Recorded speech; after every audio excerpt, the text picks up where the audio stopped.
Hey ratbags, it's Jade taking a look today at the latest Palworld news and a little bit of controversy. I have seen this raging for the last week or so, ever since Palworld came out, about the accusations of it copying obviously Pokemon, being inspired or partially made, possibly with AI, and a lot of that has now been debunked, although there are still obviously some issues because today Pokemon creators and Nintendo seemingly announced that they are going to be looking into Palworld to see if it infringes on their copyright.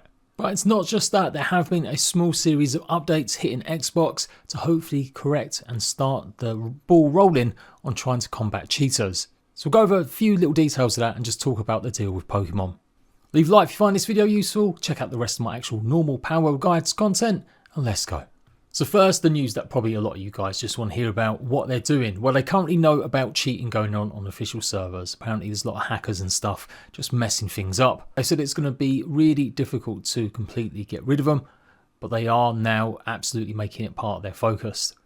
They've got a patch incoming soon that will address some of the exploits, and then after that they'll continue support. Steam version patch 0130, Xbox version 0111. The Steam version has gone live already. The Xbox version is incoming very soon. So it hasn't actually gone live right now on Xbox. So if you're looking and wondering why you haven't had an update, but it does look like it is a bug fix. Fixed the bug where the loading screen did not end when logging into the world. Fixed the bug where the world date was not displayed correctly and appeared to reset. Corrected various incorrect text. Countermeasures against various cheats and exploits. So a small issue, but I definitely think it's worth commenting and talking about, as I've seen quite a few comments from you guys concerned about cheating on the servers. Obviously Xbox at the moment doesn't have the actual servers, so they don't have to worry as much. Still no news about when actually Xbox is going to get more support in terms of bigger servers. And Pokemon, yes, have said they're going to investigate and take appropriate measures following claims that Palworld may have copied designs. We received many inquiries regarding another company's game released in January 2024. We have not granted any permission for the use of Pokemon intellectual property or assets in that game. We intend to investigate and take appropriate measures to address any acts that infringe on intellectual property rights related to the Pokemon. We will continue to cherish and nurture each and every Pokemon and its world, and work to bring together world through Pokemon in the future.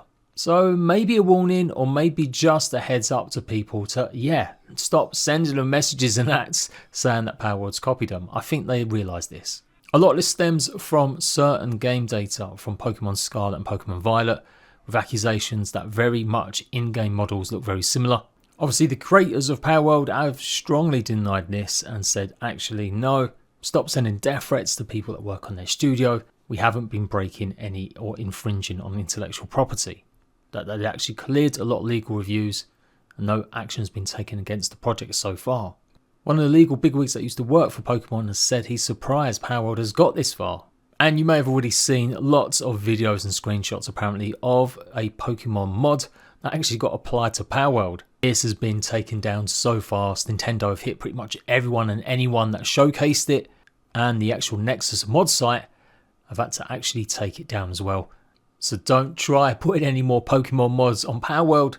Nexus, the mod site that most people are using, will take it down. It looks like Pokemon are absolutely going to try and get that taken down themselves.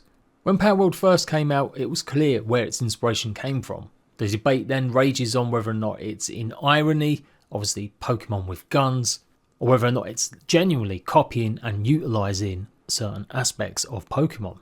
The creator of Palworld hasn't done himself any favours, having already released a AI game made with actual assets made out of AI. And that's the big thing I've got a problem with. Pokemon's a big company. They're going to be okay. They do lock their games to the Switch consoles or Nintendo consoles.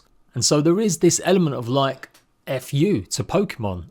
Lots of players haven't been able to play lots of the games over the years because they haven't had the consoles. And so the idea that you can play something similar and maybe even just as good, considering the negative reception that the last few Pokemon games have maybe received sometimes, then yeah, the idea that some gate-kept content that other people don't really get to enjoy, no one's going to really feel sorry for them if they get ripped off. Nevertheless, artists and people still work on this company. And so if the idea that Palworld has directly copied or used any kind of AI art to generate stuff, that is a problem to me. But it is all accusations. It's come out now that absolutely, so far as we know, no AI has been used to make any of the POWs in the game, but still up in the air about actually the copyright stuff. I guess we'll find out if we do hear of a lawsuit. What could happen? The worst thing, Palworld could potentially be taken off of Steam. It could be delisted from Xbox. It has happened before with a bunch of other games, but usually these things are much more serious. Myth of Empires, an online MMO which is about to be released, came out on Steam a couple of years ago and then immediately, almost 2 months later, got delisted because apparently the assets or the code behind it was stolen from Art Survival Evolved by previous employers that worked at the publisher Snail Games. They went on to make this new game themselves and it ended up taking nearly 2 years to resolve. The end result? Snail Games became the publisher of this game, so they now own a big percentage, so it was clearly obvious that yes, the Myth of Empire devs had indeed stolen code to make their new game. Now Palworld haven't stolen code, but potentially they have copied designs, so there is maybe precedent as well as in other places. They'll reach some out-of-court settlement and pay the Pokemon creators a big load of money to keep what they've got, or they may have to make changes and swap out models if it's proven they have copied. Obviously, if it hasn't been proven conclusively, then Pokemon will have to just suck it up that there is a competitor on other platforms making a game that everyone wants to play. So there you go, folks. Just a little one from me today. As soon as we get any big news about updates and stuff for Palworld, I'm going to be giving it to you. I told you guys about its roadmap yesterday, so go and check out that video. I've got lots of videos incoming. I'm about £5 away from capturing every single one. So until next time, ratbags, laters.